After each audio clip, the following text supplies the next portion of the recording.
Okay, so we have Zach Schlein over here. Welcome to the Sonic Combinator. And I was looking at your resume. You developed an app called Filter Off and then exited successfully over $2 million.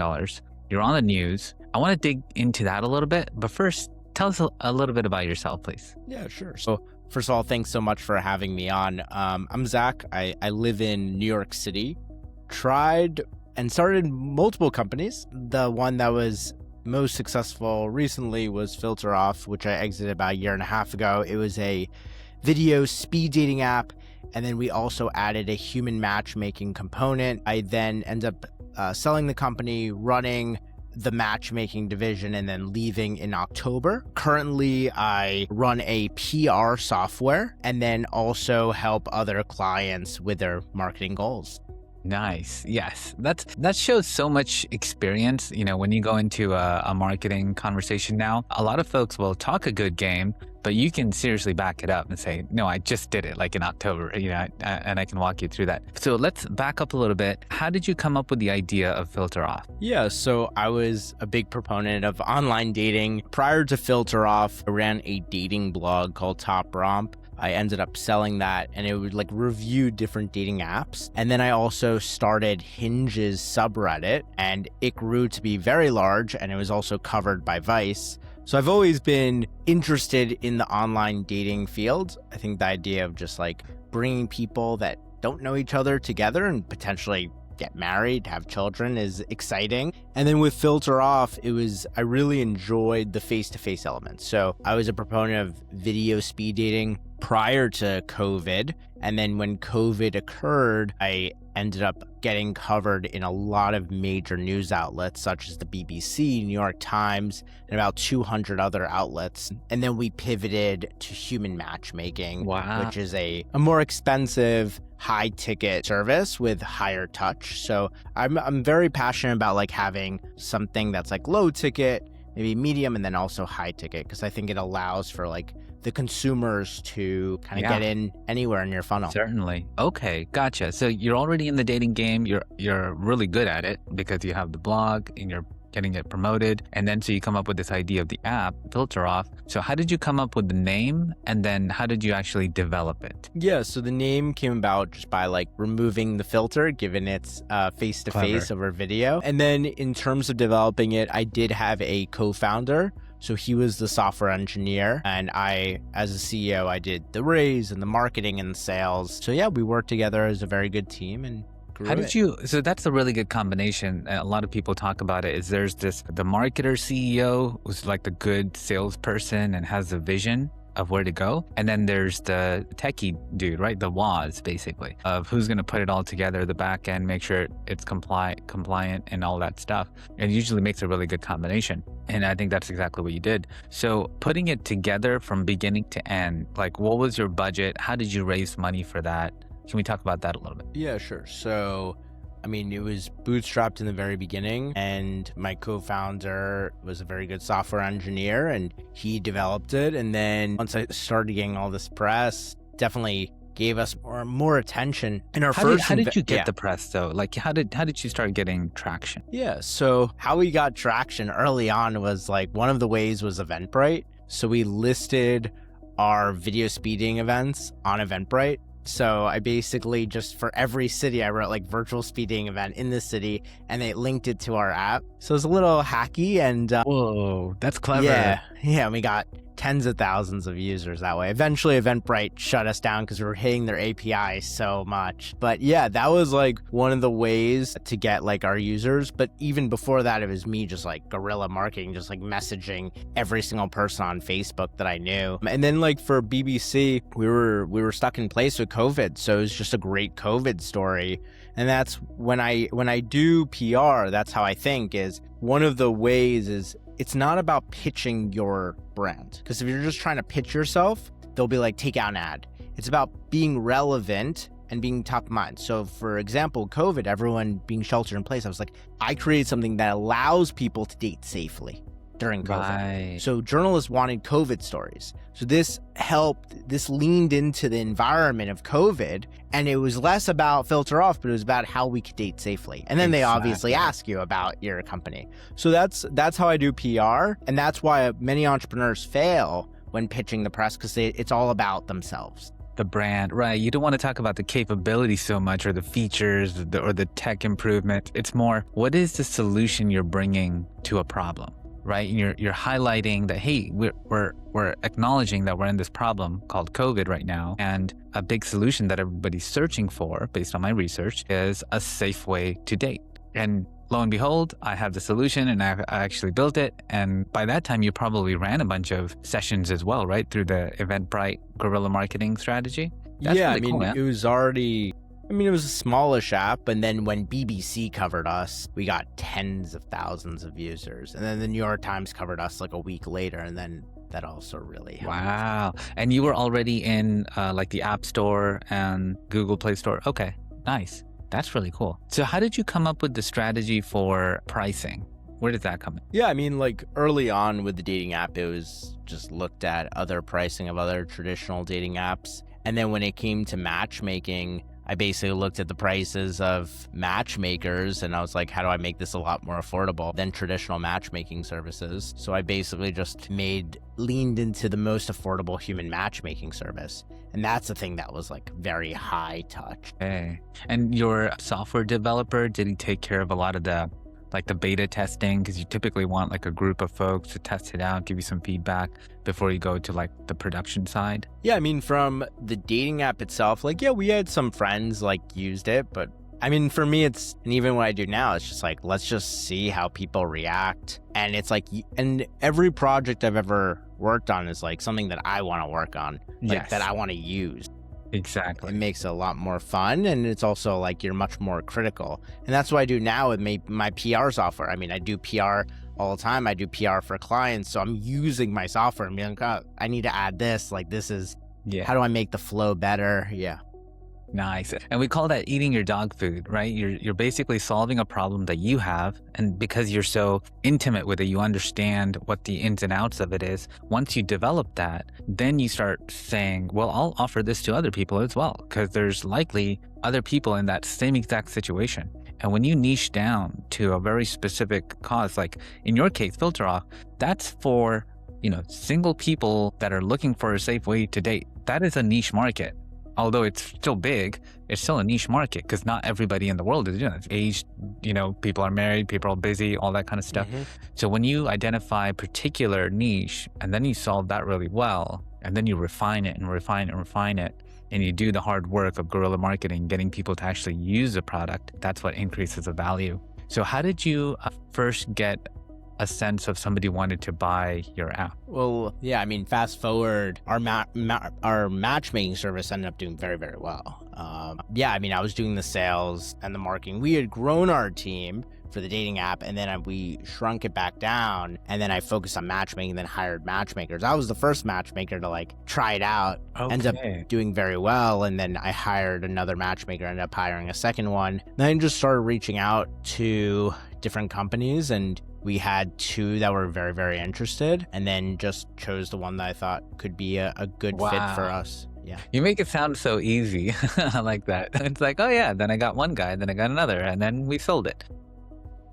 That's often how it works. Even with investors, it's fear of missing out is very, very real. FOMO is very real. And that's how we got our first check is I had a term sheet that I gave. They never signed it, and I told this other company that was going to potentially invest, hey, we're going to close this round. Literally, they're signing, this week. And they got back in touch with me in 5 minutes, and they're we're interested. Wow. So a lot of it's FOMO. They don't want to miss out on an offer when other people are interested. So how are you reaching out to these companies? Do you have previous relationships you've already built, or are you coming through the front door? Yeah, when it came to investors, I met my first investor through Clubhouse. I did get some intros, but a lot of it was cold email. When it came to selling the company, one was through a consultant that worked for us who ended up working at one of the companies. So it was an intro, and then the other was a cold email. So a lot of my And a lot of my outreach has been a mix of cold and warm. And then even when it comes to PR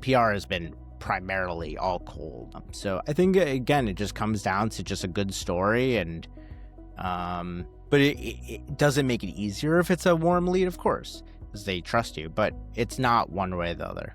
Oh, man, so fascinating. There's a huge influx of folks, even in our community, where we're developing a bunch of things, right? And because everybody has the tools, we have Codex, Manus, Claude Code, and then a number of others. OpenClaw was really big as well. So recently what we're doing is we're building agents for hire. And I think you're familiar with this concept already. A lot of folks are just developing basically a problem solver, like a virtual assistant or a marketer or sales team, and then putting that up for hire, like on LinkedIn and Indeed, and people can just come and like pay money and say, oh yeah, instead of paying $200 or $500 for a VA to do something, we can now pay like a couple bucks. It's like nominal basically to get the same work done. So what do you have advice for those types of people, for our community, on what we're developing and then ultimately hoping to increase value for that and then exiting like you did? So when you say advice, as in like creating agents and selling them? I think the goal would be you build capability, increase the value of that capability, and then either it exits, like somebody just says, hey, I want to come buy your entire platform, or it's like, no, how do I market that particular capability to get more customers to buy it over and over again? Yeah, I think at the end of the day, like lots of people are building agents, they want to see proof. So like if you have like different demo videos and running that or mix up organic and paid, and people are saying, wow, that's something I need, then it's going to be much easier to then convert them to a customer. And nowadays, like it takes longer for people to trust you. So it's a mix of, when it comes to the paid side, a mix of like building up your warm audience so you could then retarget them. But I think a lot of it comes down to just like watching it in action, a lot of these demos or like the capabilities that you could offer. And then also being very niche down again, right? Like if it's focused like, hey, we have this agent for chiropractors, or we have this agent for lawyers, like the more niche down you get, like the easier it is to sell as well. Yeah. I'm going to ask you a specific example then, because this is like very recent. A group of us got together, we jumped on Claude Code and we developed an agent, and we came up with a fun name. It's called MacGyver Reviver. Okay. And what MacGyver does is goes inside your CRM, in this case, it's Go High Level, accesses your sub account, and then looks at all of your previous contacts and the contacts that have not engaged in the last 30 days. We're just calling them stale leads. It revives them. So it like re-engages, writes them a custom email, sends them, if there's a call to action to get them booked on your calendar or call a phone number. And it's good for entrepreneurs or marketers or salespeople or whoever that might have a large database of leads that they just simply cannot, process through. And so now we have that up on agentrage.com, and then people can come and like use it basically. So we're kind of excited about that. Yeah, no, it's awesome. And I'm a big fan of High Level, so I've used it on my past projects, current ones, so I'm definitely a fan as well. Of Claude Code specifically? Sorry, I missed that. Of High Level, and then I do a lot of I'm using, mostly like for new apps, I do Claude Cowork, and then I also use Lovable to build applications as well. Nice. Okay. So you're slowly like elbowing out your software engineer going, wait a minute, I can do this too. Well, I sold the company. I'm no longer affiliated anything in the dating space. Oh, you're not working with that person either anymore? No. So I'm focused fully on my PR software, which I built in AI, and then having like consulting clients as well. And then I ran a conference recently in Miami for marketers. Okay. So if you get both sides of the skill set, meaning you're the developer and then also the marketer / visionary CEO, what does that do for a solo entrepreneur? Is that like God mode basically? Yeah, so like for the PR tool, I partnered with my friend, another friend, and he's also a really incredible marketer.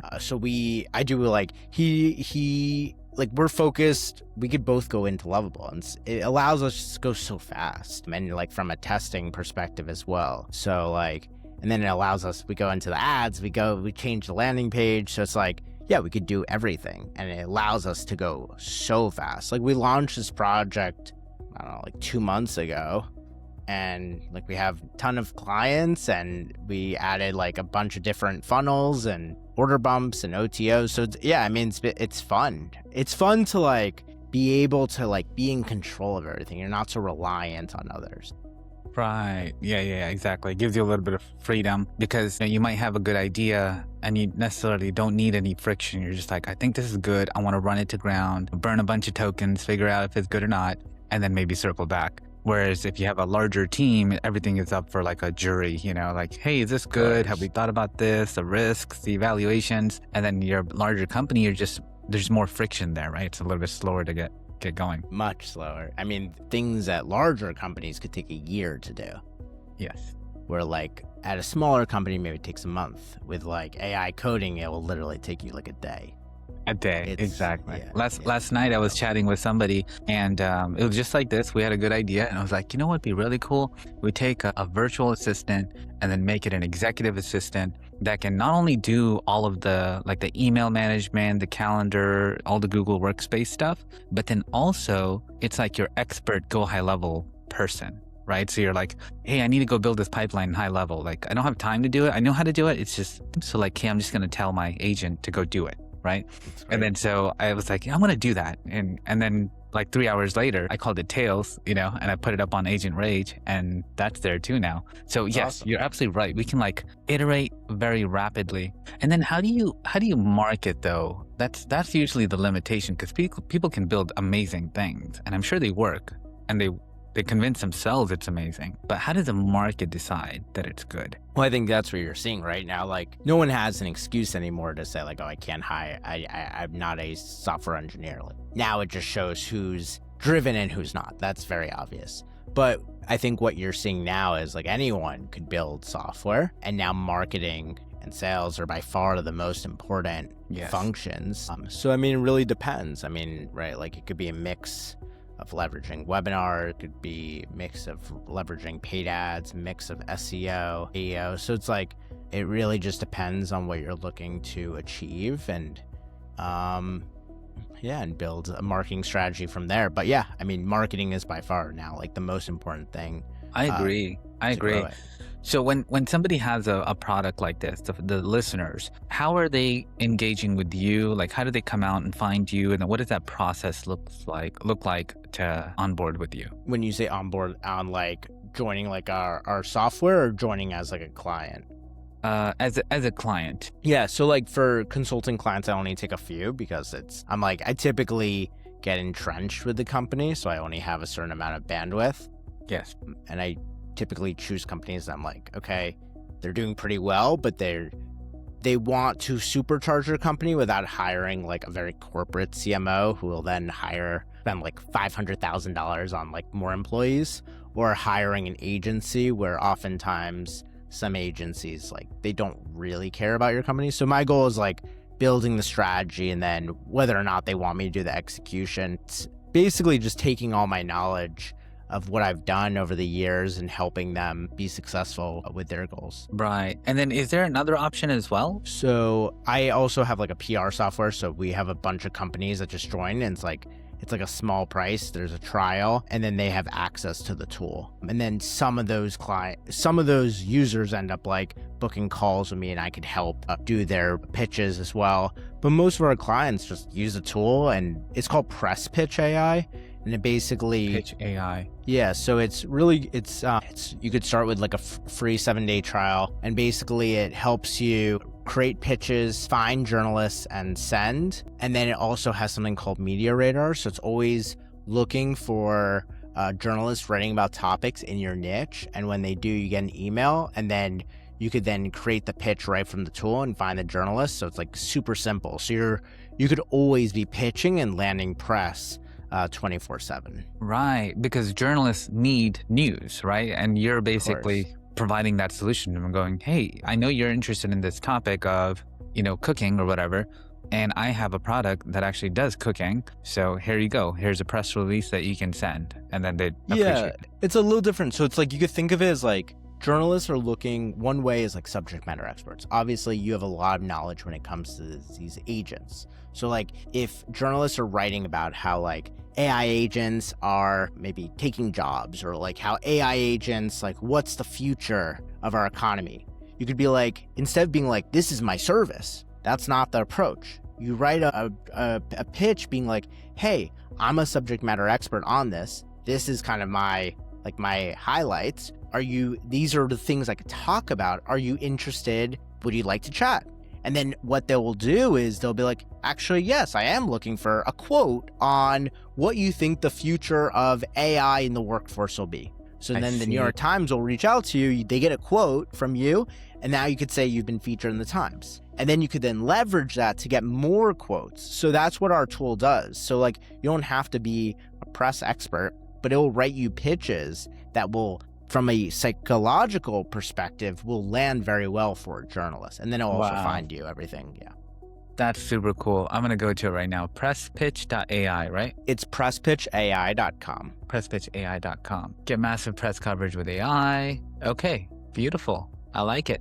Nice. And so what's the back-end engine putting all the AI to work? Yeah, so I use like different APIs to get those journalists. When it comes to the pitches, I trained it. So like a lot of it was based off of what I know works well. And then, yeah, so we built that in AI, and it's just like a tremendous amount of work to like continue to refine it. And it's nice now we have users, so people share feedback with me of like what we could do better. So I'm constantly updating it as well. Nice. Good deal. And the LLM that you use, what's the latest one? I know Opus 4.5. Yeah. Is that 4.6? 4.6 is the latest one?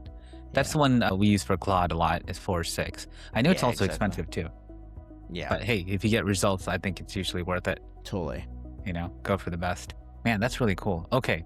presspitchai.com. So people go over there. There's a 7-day free trial as well. And then you have use cases, about page. It's the #1 powered press getting system. It says it right there on the website. So it has to be. And it's from Zach himself, who exited a company over $2 million. So you're learning from one of the best people out there for marketing, in my opinion. And I think that goes a tremendous way.